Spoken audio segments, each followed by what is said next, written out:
So it's Saturday, 14th of August 2021. We come together to train our minds, to cultivate these minds, what we call citta bhavana, or developing kammatthana, meditation. And we do this for the sake of inner peace. So why is it that we need to train our minds like we do together? And what is this mind? The mind is a knowing element, an element which receives the objects of the six senses. And this knowing element, it depends upon this body as well. You see that animals also have knowing elements which reside inside an animal body. But due to the karma that they have created, that body that they have, it's still incomplete. It's not full. So it's very difficult for them to bring their minds to stillness, to peace. And the body that they've gained, which has been built by the karma that they've produced, it's not able, or the mind that's in that is not able to know or to see the Dhamma. And so it's similar to how those who have been born humans but are still at a very young age, their brain is not yet fully grown or developed. It's not complete enough to be able to gain an understanding of the Dhamma. So children who are 3 or 4 years old, for instance, their brain is still very much undeveloped. So in order to be able to understand the Dhamma, to know the Dhamma, it's at least 7 years old is the minimum age. So Lady Visakha, at the age of 7, her biological machine that her mind was residing in, it was complete enough, and she also had the required amount of barami to be able to see the Dhamma at the age of 7, to attain to stream entry, sotapanna, at that age. So when we look at this, we just see this present life, that at the age of 7, she could see the Dhamma. But there was also a lot that she had cultivated before that. And she had attended to 3 of the previous Buddhas, and in her this life, the life with the Buddha, it was the 4th Buddha that she had attended to and served. So we can't just measure things from the external experience or the external appearance like this. And so sometimes children are able to know the Dhamma, but adults aren't able to know this. And it depends upon the barami that we create. And so we see that within this life, in our experience in this life, that the different people have different levels of barami, and this affects the experiences that they have. But whatever the case, we've all been born already, and we don't actually know how much barami that we have, how much of these spiritual virtues we've created, how strong they are, whether it's a lot or a little. So despite that, we try to develop our barami as best we can in this life, really set our hearts on that. And even though it's quite difficult, still we pursue that path. And this mind, it can be very frantic, it can think about all kinds of things, be very unsettled, always be thinking without stop. And so we see sights, hear sounds, and smell odors, taste flavors, feel tactile sensations. And there's also the thoughts and the emotions which appear within the mind itself. And even if we're in a very quiet place, we're staying by ourselves in an empty dwelling, in an empty building, or in a forest staying at the foot of a tree, still the mind can be thinking about so many things. There can be all of these dhamma aramanas appearing within it.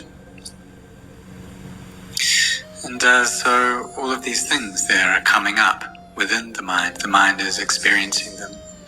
Perhaps there will be a lot of memories from the past that appear, and then the mind takes those and thinks about them even further, proliferates upon those.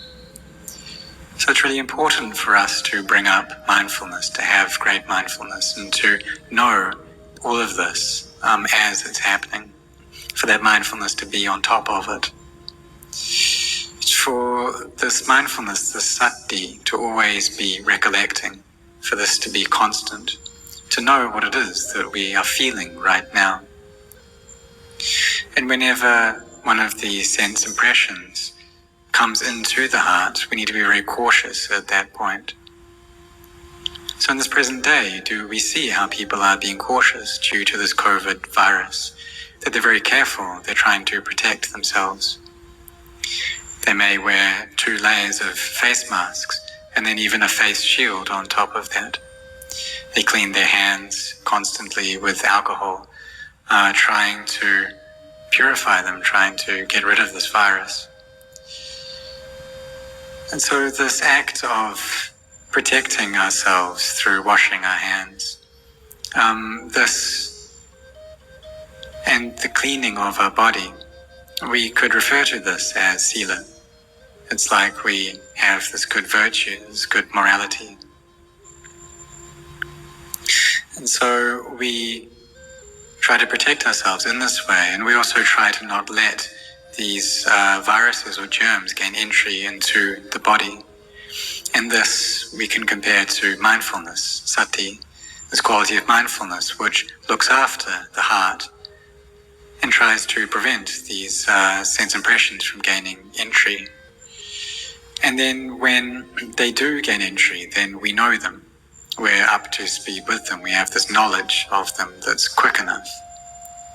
Trying to see them as being something that changes, something that is suffering, stressful, and not self. It's not a being, it's not me, it's not other. And so we look at it in this way.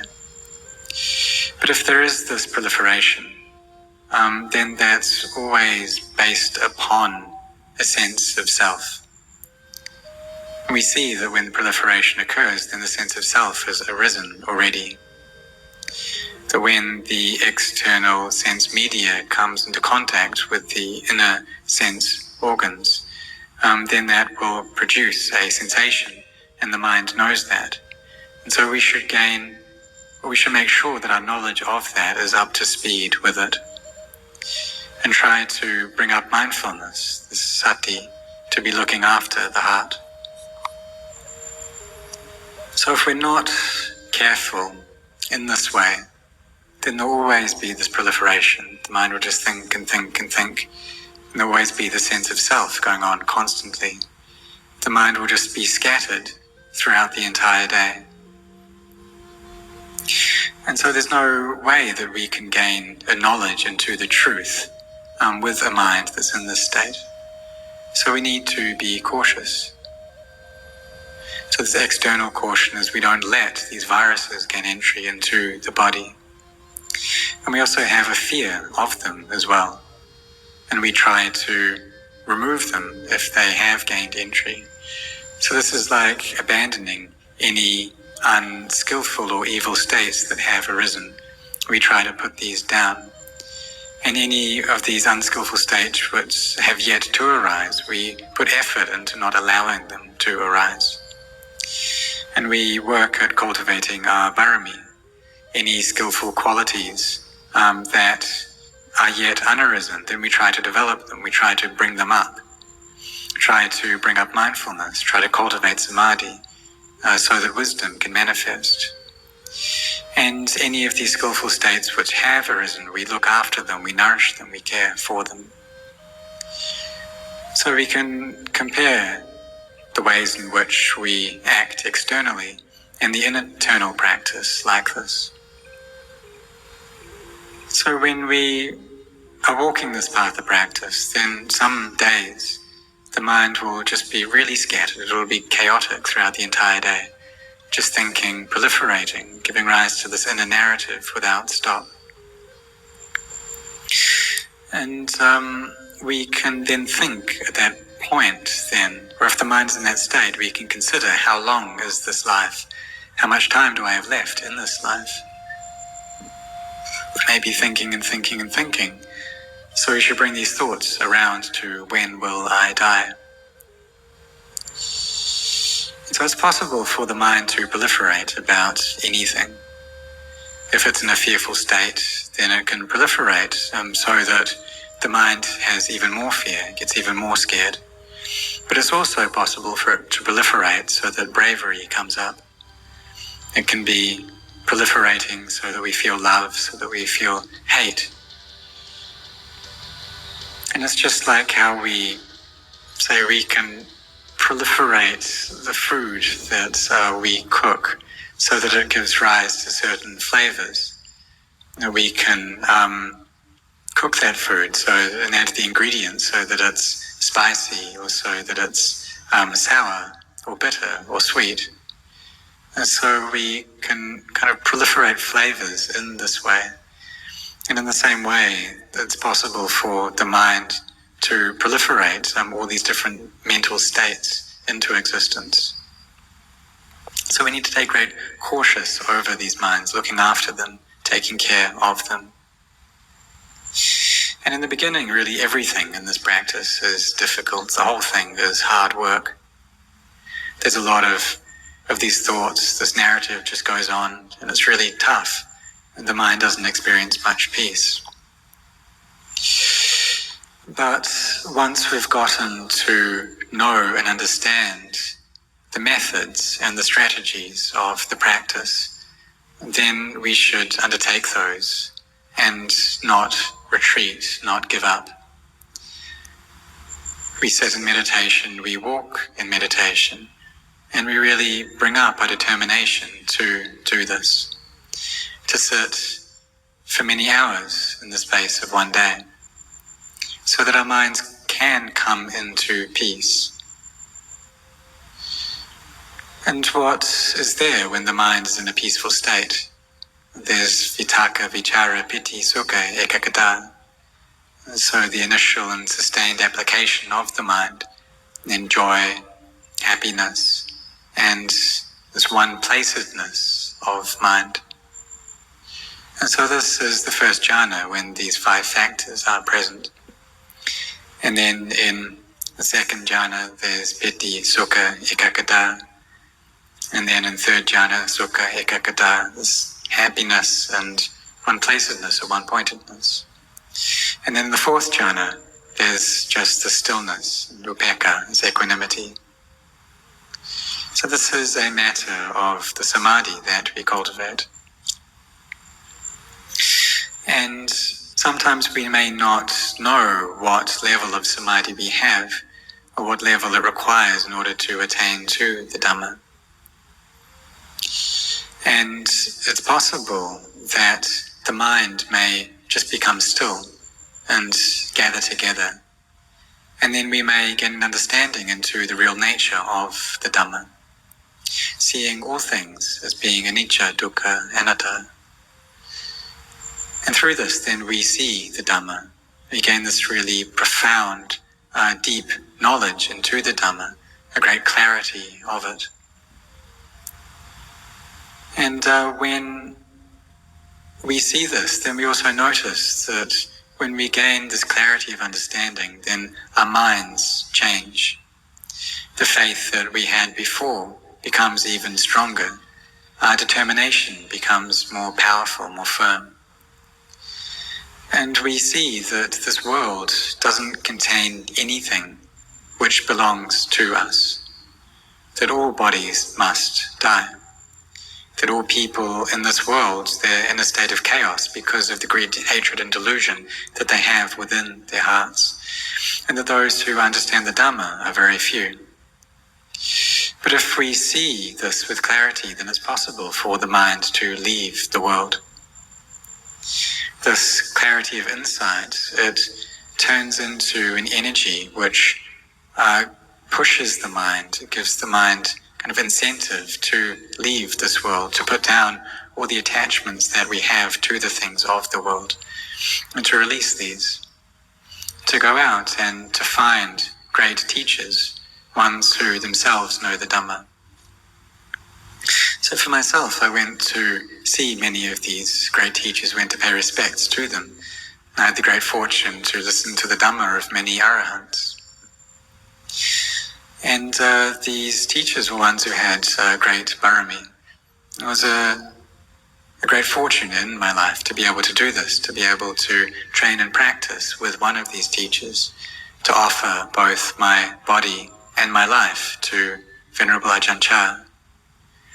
And so when I was attending on him, then I would have this opportunity to serve him, to offer my life to him, and also to study the Dhamma that he taught. And really he taught in quite a simple way. He said, just look at this mind. Is it attracted or is it repulsed? And if it is, then put these things down and get it into a state where it's not given either to attraction or repulsion. And this here is the path to the Dhamma.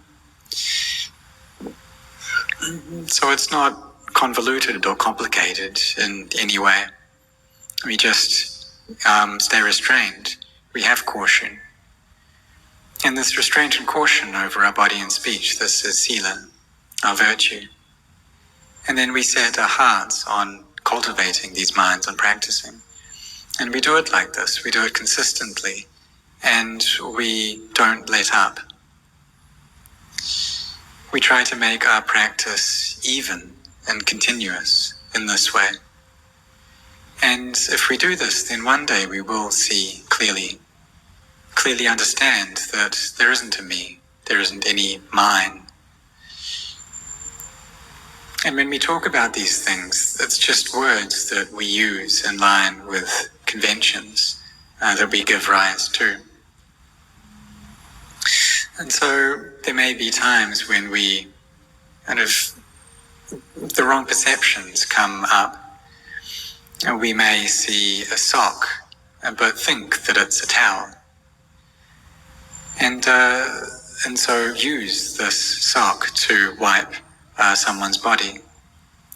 And so there was an instance of this where there was a mother who had Alzheimer's, and her child was unwell, had a fever, and so could see this and wanted to help, but didn't really know what to use, but saw a sock that was there, and it was a clean sock, and thought that it was a towel, and so used that to wipe her child. And she wasn't even able to remember that this was her child. She just saw that there was someone who was sick there, and so she thought, well, what should I do? How can I help this being? And the child just let her mother wipe her down with the sock because she saw that it gave her mother happiness. Then at the end, she put the sock on her child's forehead. And so this is just a convention, and if someone was looking at this, they may think that it's not correct, but really it's just conventional. So Lumpur Cha, Venerable Ajahn Chah, he once gave a simile, a teaching on this. And he said, well, spittoons, there's something that's dirty, right? But one day he pointed at a spittoon and asked, can I have that glass? So he was calling a spittoon a glass. And the one who was listening to this, they may well get kind of aggravated by that he was calling it the wrong name. May think that this is a spittoon, it's not a glass. But really, Lumpur Cha, he was just changing these conventions around, changing up these suppositions, taking a spittoon and calling it a glass. And so we can call a spittoon a glass and a glass a spittoon, and that's okay. Change these conventions around. But in reality, if we can break these things down, separate them out, we see that none of them are there. There's no spittoon, there's no glass. They're just elements which follow nature. And we give them names like this, but these are just conventional names that we suppose into being. And that thing itself, the spittoon, the glass, it itself, it doesn't know what its name is. It isn't aware of what people call it. So the Dhamma is this way. And if we really look clearly, then we'll understand that these things don't exist. There's no me, there's no mine, there's no being. If people shout at us, there isn't actually a person who's shouting at us. And if someone praises us, there's no one who praises us. If they gossip about us, there's no one there who's doing the gossiping. There isn't anything there. But when there's the existence of a me, then there'll also be the existence of those people who like me or dislike me. But in reality, they're not actually there. They're just these knowing elements. But when this knowing element has ignorance and then it proliferates, then it will start hating people and liking others and loving others. But it's just the activity of this knowing element gives rise to conventions in this way.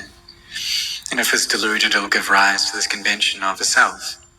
But if it has dhamma, then it will see arising and ceasing. So if there's ignorance within the mind, then this ignorance too arises and ceases. If there's this proliferation which conditions the mind, then this too arises and ceases. And we look at this and look at this until we meet with reality, until we actually understand these things for what they are. And it's really important for us to get to this point. So we should train ourselves in this way, viewing all things as being conventions. And if we can do that, if we can actually see that, then the heart will become liberated. So when the mind gathers into a state of samadhi, then it's possible for it to experience this. Just like how I've said before, that prior to my ordination, there's one time when I was just listening to the Dhamma as I always had. There was nothing really special going on. And there was this teaching that was being told about different glasses, different sizes of glasses. That there was big glasses and medium-sized glasses and small glasses. But I gained a real deep understanding into the nature of conventions through that teaching, and seeing how really there was no big glass or small glass. These things didn't actually exist. The mind gathered together, it was in a state of stillness and brightness. And I really thought, all these things, they don't actually exist, do they? Because before I had attached to all of these, that these conventions were real. But when the mind was still, it wasn't proliferating. It was able to see into the nature of the Dhamma, to perceive things in this light, to gain a clarity of understanding and insight. And so it could see into the Dhamma, know the Dhamma. And then the mind changes at this point. There's a lot of joy, happiness, which fills up the heart. And so I could see that all things in this world were just conventions, that the whole world was filled up with these conventions. And if someone were to offer me everything in this world, that say that the entire world was filled with valuable things, with diamonds and gold and different kinds of wealth, and I were to become the owner of that, I think that I wouldn't wish for that. I wouldn't want to become the owner of anything in this world, because I have to die, don't I? Everyone needs to die. And so what could I take with me past this world? And this knowing element knew that I wasn't able to carry any of these things, to take any of these things. I'd have to leave all of it behind. So when the mind sees things in this light, and it gains the feeling that It'd be better to find that which doesn't die, to find the deathless Dhamma. And so for those people who contemplate into the body, what they're doing is drinking the ambrosia of the deathless, in that they don't die. They drink this elixir of immortality. So when the mind is peaceful, then we contemplate how all physical and mental things change, how they're stressful, how they're not self. And then through this, then the mind becomes pure, and it's able to become free as well. We see into the nature of all things, all conventions, and it's really amazing. See arising and ceasing, and see how there isn't really a true self. So before this, we see everything in terms of self. It's just me and others. But in reality, these things don't exist. This self as being other, it's not actually there. It's just the deluded mind that gives rise to these. And so in order to understand this, we must really practice. To practice a lot, to train ourselves a lot, to really be looking after these minds. And then we'll gain a deep understanding into the Dhamma. But for us to gain this deep understanding, we need a mind which is peaceful. So don't become discouraged, don't give up, but rather set your hearts on this path.